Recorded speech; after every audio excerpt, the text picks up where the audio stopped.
اعوذ باللہ من الشیطان الرجیم بسم اللہ الرحمن الرحیم۔ السلام علیکم ناظرین، میں ہوں آپ کا میزبان Mirza Nadeem Baig, program views on news with Mirza Nadeem Baig میں۔ ناظرین محترم، آج کی دن بھر کی اہم خبروں کے ساتھ آپ کی خدمت میں حاضر ہوں۔ آج کی سب سے پہلی خبر کا تعلق پاکستانی عازمین حج سے ہے۔ پاکستانی عازمین حج کی پہلی پرواز 21 مئی کو کراچی اور اسلام آباد سے سعودی عرب کے لیے روانہ ہوگی، جبکہ 17 مئی سے معاونین کی پہلی ٹیم روانہ ہوگی۔ اس سال 2.25 لاکھ حاجی پاکستان سے جائیں گے۔ پاکستان میں اکثر لوگ اپنے گروسری بل کا گزشتہ سال سے موازنہ کر کے اس پریشانی میں مبتلا ہیں کہ آخر اتنی ہی مقدار میں اتنی چیزیں اور اس قدر زیادہ قیمت پر کیوں خریدنی پڑ رہی ہیں۔ مثلا اگر گزشتہ سال آپ نے سبزی، گوشت اور دیگر سودا سلف خریدنے پر 6,000 روپے صرف کیے تھے تو اب یہ قریب 35% اضافے کے ساتھ 8,000 سے زیادہ بنیں گے۔ ملک میں اپریل کے دوران افراط زر کی شرح 36.4% تک جا پہنچی ہے، جو 2002 میں ڈیفالٹ اور معاشی بحران سے متاثرہ سری لنکا سے بھی زیادہ بتائی گئی ہے۔ آبادی کے لحاظ سے دنیا کے 5ویں سب سے بڑے ملک پاکستان میں ذیابیطس یعنی شوگر کا مرض اتنی تیزی سے پھیل رہا ہے کہ اب تقریباً ہر چوتھا بالغ پاکستانی اس بیماری کا شکار ہو چکا ہے اور یہ مرض ایک خاموش قاتل بن چکا ہے۔ اعداد و شمار کے مطابق 220 ملین سے زائد کی آبادی کے پاکستان میں عام لوگوں کے طرز زندگی اور غذائی عادات کے باعث گزشتہ برسوں میں اس مرض کے پھیلاؤ میں تیز رفتار اضافہ ہوا ہے۔ IDF کے مطابق پاکستان کی آبادی میں بالغ شہریوں کی تعداد تقریباً 124 ملین بنتی ہے، لیکن ان میں سے تقریباً 33 ملین ذیابیطس کی کسی نہ کسی قسم کے مریض ہیں۔ یوں پاکستان کے قریب 27% بالغ شہری اس بیماری کے مریض ہیں، جسے عرف عام میں شوگر کی بیماری کہا جاتا ہے۔ انٹرنیشنل ڈائبٹیز فیڈریشن کے ڈیٹا کے مطابق 2021 میں اس مرض نے 40,000 سے زائد پاکستانیوں کی جان لی ہے اور بین الاقوامی سطح پر اپنے ہاں شوگر کے مریضوں کی تعداد کے حوالے سے پاکستان چین اور بھارت کے بعد تیسرے نمبر پر آتا ہے۔ سول ایوییشن اتھارٹی نے لاہور کے علامہ اقبال انٹرنیشنل ایئرپورٹ کے سیکنڈری رن وے کو 20 روز کے لیے بند کرنے کا فیصلہ کیا ہے۔ سول ایوییشن نے بتایا کہ لاہور ایئرپورٹ کا سیکنڈری رن وے تعمیراتی کام کے باعث 15 مئی سے 3 جون تک فلائٹ آپریشن کے لیے عارضی طور پر بند رہے گا۔ برطانیہ میں کیے گئے حالیہ سروے میں انکشاف ہوا ہے کہ تقریباً ہر 3 میں سے 2 نوجوان برطانوی خواتین کو دفاتر میں جنسی ہراسانی، غنڈہ گردی یا بد کلامی کا سامنا کرنا پڑتا ہے۔ حالیہ سروے میں مجموعی طور پر تقریباً ہر 5 میں سے 3 خواتین، جو 58% کو کام پر ہراساں کیے جانے کا تجربہ ہوا ہے۔ 62% متاثرہ خواتین کی عمریں 25 سے 34 سال کے درمیان ہے۔ زیادہ تر واقعات سے متاثرہ خواتین الگ تھلگ نہیں تھی۔ 57% خواتین نے کہا ہے کہ انہیں دفاتر میں 3 سے زیادہ مرتبہ غنڈہ گردی کا سامنا کرنا پڑا ہے، جبکہ تقریباً ہر 5 میں سے 2 سے زائد یعنی 43% خواتین نے جنسی ہراسانی کے کم از کم 3 واقعات کی شکایت کی ہے۔ پاکستانی ادارے FIA اور انٹرنیشنل پولیس انٹرپول کے ذریعے سے پاکستان میں قتل کے 4 ملزمان کو UAE سے پاکستان کے حوالے کر دیا گیا ہے۔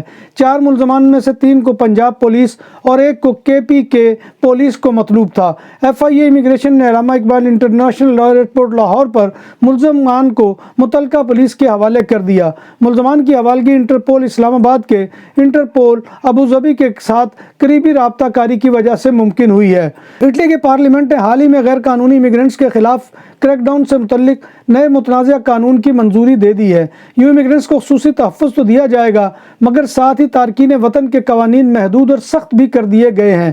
قانون کے تحت اٹالین حکام کی طرف سے ان امیگرینٹس کو تحفظ دیے جانے کے مواقع بہت کم کر دیے گئے ہیں جو پناہ حاصل کرنے کے اہل نہیں ہوتے، مگر انسانوں کی اسمگلنگ کرنے والے گروہ انہیں پناہ کے حصول کی امید دلا کر بحر روم کے راستے اطالوی ساحلی علاقوں تک پہنچانے کی کوشش کرتے ہیں۔ اٹلی میں 2023 کے آغاز سے اب تک 42,000 سے زائد انلیگل امیگرینٹس کی آمد ریکارڈ کی جا چکی ہے، جو پچھلے سال کی اسی مدت کے مقابلے میں 4 گنا زیادہ ہے۔ بارسلونا کے ایک 24 سالہ نوجوان موٹر سائیکل سوار اتوار کی صبح رنگ روڈ روندا لیترال میں بے بنتے پر ٹریفک حادثے میں ہلاک ہو گیا۔ حادثے کی وجوہات کی تحقیقات کی جا رہی ہیں۔ زخمی موٹر سائیکل سوار بلوچے ہسپتال لایا گیا مگر وہ جان بر نہ ہو سکا۔ رواں سال میں اب تک کاتالونیا میں inter urban road network پر ٹریفک حادثات میں 56 افراد ہلاک ہو چکے ہیں۔ ان متاثرین میں سے 16 موٹر سائیکل سوار شامل ہیں۔ بارسلونا میں پولیس نے 2 افراد کو گرفتار کیا ہے جن کی عمریں 30 اور 35 سال کے درمیان ہے۔ گرفتار افراد نے فراڈ سے کاتالونیا کے مختلف ریسٹورنٹ سے 1,82,000 یورو کے رقم حاصل کی تھی۔ اس گینگ کا سرغنہ 10 مئی کو بارسلونا اور بادالونا میں گرفتار کیا گیا تھا۔ عدالت نے ملزمان کو جیل بھیج دیا ہے۔ اسپین، جرمنی اور اٹلی سے پاکستانی ایکسپورٹس میں سالانہ بنیادوں پر 15% کا اضافہ ہوا ہے۔ اسٹیٹ بینک کی جانب سے جاری اعداد و شمار کے مطابق مالی سال کے پہلے 9 ماہ میں جرمنی، اٹلی، اسپین اور جنوبی یورپ کے دیگر ممالک کو پاکستانی برآمدات یعنی ایکسپورٹ میں سالانہ بنیادوں پر 15% کا اضافہ ہوا ہے، جبکہ ان ممالک سے درآمدات یعنی امپورٹس میں 49% کی کمی ریکارڈ کی گئی ہے۔ کرنٹ فائنانشل ایئر کے پہلے 9 ماہ میں جرمنی، اٹلی، اسپین اور جنوبی یورپ کے دیگر ممالک کو برآمدات سے $2.241 ارب کا زر مبادلہ حاصل ہوا ہے، جو گزشتہ مالی سال کی اسی مدت کے مقابلے میں 15.39% زیادہ ہے۔ بارسلونا میں پہلی بار بوفے 22 سے زائد آئٹم کے ساتھ پاکستانی اور انڈین کھانوں کا بھرپور سواد، حبیب ولیج ریسٹورنٹ۔ فیملیز کے لیے پرسکون ماحول، کشادہ حال، شادی بیاہ اور دیگر تقریبات کے لیے آئیڈیل مقام، الکوہل سے پاک اور حلال پکوان ہماری پہچان، شیشہ اور پول ٹیبل کے شوقین کے لیے آئیڈیل جگہ، خوبصورت تراسا بارسلونا کے ساحل کے قریب سینٹرو کمرشیال لا ویا میں واقع۔ ہمارا پتہ یہ ہے۔ نام بھی اصلی، ذائقہ بھی اصلی، لذت اور چٹخانوں کی دنیا، پرانا کرتبہ ریسٹورنٹ اینڈ میرج ہال، دیسی کھانوں کا مرکز، روسٹ مرغی، چاپ گرل، روسٹ ران، سالم بکرا روسٹ، وسیع و عریض ہال، 400 افراد کے بیٹھنے کی جگہ، سالگرہ، شادی اور دیگر تقریبات کے لیے، فیملیز کے لیے علیحدہ انتظام۔ ریسٹورنٹ کی دنیا میں خدمت اور نفاست کا نام چودھری اسکندر حیات گوندل۔ ہمارا پتہ کائیے کرتبہ نمبر 100، بادالونا، اسپین۔ ہمارا فون نمبر 9313923441۔ 100% حلال کھانوں کی تو ایک ہی نام، عادل تندوری ریسٹورنٹ۔ بارسلونا میں مہمان نوازی کا پہلا نام عادل تندوری ریسٹورنٹ، بر صغیر کے روایتی حلال کھانوں کا مرکز، گرل، تندوری روسٹ، چکن اور مٹن ٹکا، سبزیاں اور تڑکے والی دالیں، رس ملائی اور فالودہ۔ قاری عبدالرحمان کی فخریہ پیشکش غریب و امیر کے لیے، بارسلونا کے قلب میں واقع عادل تندوری ریسٹورنٹ کا یہ اسٹے نمبر 9 نزد دراسانہ ہاسپٹل، بارسلونا میں جاری شدید گرمی کے بعد اچانک ہونے والی برف باری نے سب کو حیرت میں ڈال دیا۔ عالمی میڈیا کے مطابق یہ عجیب و غریب برف باری آستوریا کے پہاڑی علاقے لا رائیا میں ہوئی۔ کاتالونیا اور ولنسیا میں کئی مہینوں بعد بارش کے ساتھ اولے بھی پڑے۔ اسپین کے محکمہ موسمیات کے مطابق رواں سال کے پہلے 4 مہینوں کے دوران ایوریج سے نصف کم بارشوں کے باعث ہیٹ ویو کی صورتحال کا سامنا تھا، جبکہ اسپین میں 11 معمول سے زیادہ گرم دن ریکارڈ کیے گئے ہیں۔ اسپین میں بجلی کی قیمتوں میں کمی واقع ہوئی ہے اور اتوار کو 9 گھنٹے بجلی مفت مہیا کی گئی۔ ہول سیل مارکیٹ میں بجلی کی ایوریج پرائس 22.6% گرنے کے بعد 40 یورو سے نیچے آ گئی ہے اور 39.58 یورو فی میگا واٹ پر آور ہو گئی ہے، جو اس سے قبل 51.12 یورو تھی۔ اسپین کے نیشنل اسٹیٹک انسٹیٹیوٹ کے تازہ ترین ڈیٹا کے مطابق مارچ کے مہینے کے مقابلے میں اپریل میں افراط زر یعنی مہنگائی میں 0.6% اضافہ ہوا ہے۔